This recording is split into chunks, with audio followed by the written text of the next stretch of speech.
Good morning. It is Monday, and we are getting ready for another week of interactive read alouds. So, our next book is going to be Lions at Lunchtime. So, we're going to learn today all about Safari to the Serengeti. Let's see. The word savanna means a land without many trees, but lots of grass. Not many trees and lots of grass. Do you know any other ecosystems like this? The savanna and the prairie are similar grassland ecosystems with wide open plains and few trees. Compared to the prairie, the savanna's climate is much hotter. This warm weather, combined with lots of rain, is the reason savannas are sometimes called tropical grasslands. So here's the savanna, here's the prairie. Most savanna ecosystems are found near the Earth's equator. The biggest and most well-known savanna is on the continent of Africa, in the country of Tanzania. It is called the Serengeti. Serengeti means endless plains. People sometimes go on sightseeing trips called safaris in the Serengeti, looking for interesting plants and animals. Close your eyes and imagine you're going on a safari to the endless plains of the Serengeti. Make a hypothesis about what kind of plants or animals you might see there. To pack for your safari, first you'll want to know more about the climate in the savanna ecosystem. The Serengeti has two seasons, summer and winter. In the summer, the climate is hot and wet. Bring a hat. A lot of rain falls in the Serengeti during summer months. Since the ground is hot, the rain evaporates quickly back into the air. This makes the air humid, which means it feels thick with moisture. Pack cool clothing, you'll be hot. If you decide on a winter safari, you'll find it dry and cooler than the summer, but you won't need your snow jacket. It's still pretty warm. Very little rain falls during these months, so don't worry about packing an umbrella. Have you decided whether you'd rather go on a summer or winter safari? Why? Whatever you do, don't forget your camera. You're going to see some amazing savanna animals on your safari. Many record-setting animals live in the Serengeti. The world's largest land animal, the elephant, and the tallest land animal, the giraffe, all live here. The fastest land animal also lives here, the cheetah. On your safari, you might spot lions, cheetahs, and Nile crocodiles. Don't get too close. These animals have sharp teeth. Do you think these sharp-toothed savanna animals are carnivores or herbivores? Why? Lions, cheetahs, and Nile crocodiles are powerful savanna carnivores. These three animals are called top predators because no other predators hunt them in their ecosystem. Imagine you're a top predator like this cheetah, prowling around the savanna. How would you feel when you spot another smaller predator like the hyena growling and showing its teeth? If you get very lucky, you might see a lion on your safari. Lions are part of the cat family and the largest predators in the Serengeti. We sometimes call them the king of the jungle, but lions are really kings of the savanna. Male lions have big, fluffy manes. The female lion, called a lioness, doesn't have a mane. Females are the main hunters for their families. Hyenas and jackals are scavengers that roam the savanna grasslands. Scavengers eat meat left behind by other predators. Some meat eaters only scavenge for their food, while others, like hyenas and jackals, are also predators.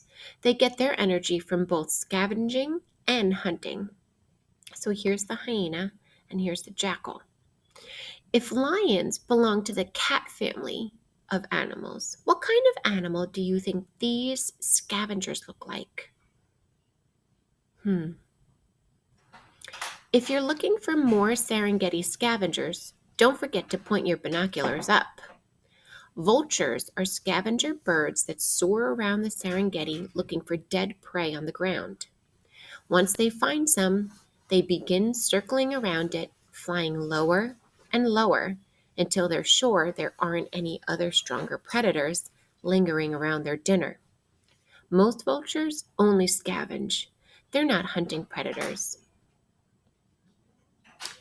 If you're hoping to spot some decomposers on your savanna safari, you'll probably need a magnifying glass or a microscope. Some of the decomposers on the savanna include worms, insects, and microscopic bacteria.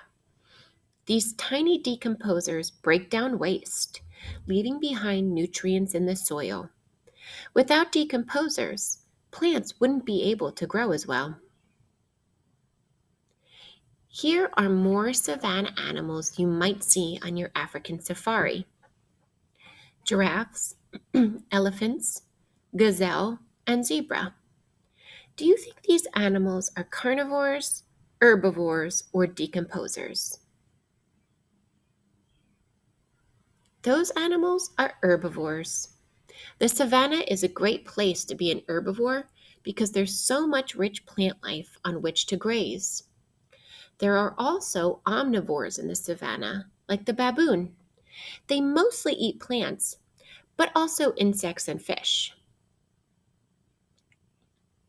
Animals aren't the only incredible living things in the savanna.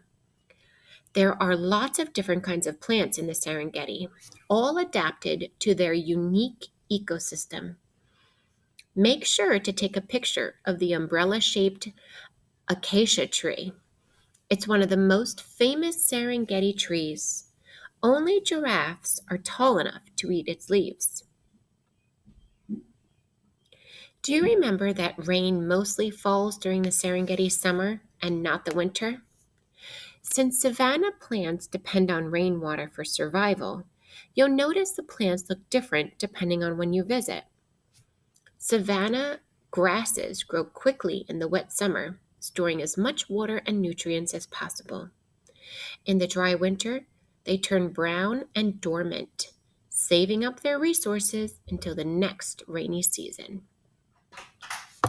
If you travel in the winter, you might see burnt patches of land that mean a wildfire just passed through the area. Wildfires are common in the savanna.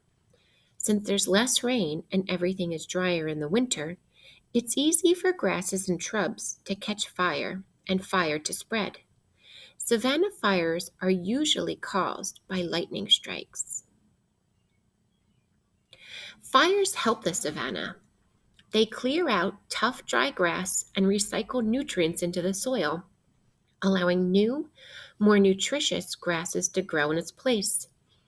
Herbivores often come to newly burnt grazing lands for the fresh green shoots of grass. In fact, the fire cycle is so important to the savanna ecosystem that park rangers sometimes set their own carefully controlled fires if they don't start naturally. With large chances of wildfire, plants in the savanna has to be hardy. To protect itself from wildfires, the baobab tree has thick bark that doesn't catch fire easily and strong roots that anchor it underground. The baobab tree is sometimes called the upside down tree. Can you guess why? So here's the one question you can also choose to answer when we meet. What did you learn about the savannah from your safari? What was your favorite animal or plant? And here's our glossary. You could also choose one of the pictures and create your message from this. Savannah, acacia tree, safari, lion, hyena, giraffe, vulture, wildfire, baobab tree. So I will see you back in a little bit. And remember, we want to have our writing paper ready, your pencil and sound map, and try to already have an idea about what you'd like to write about so we can start right away.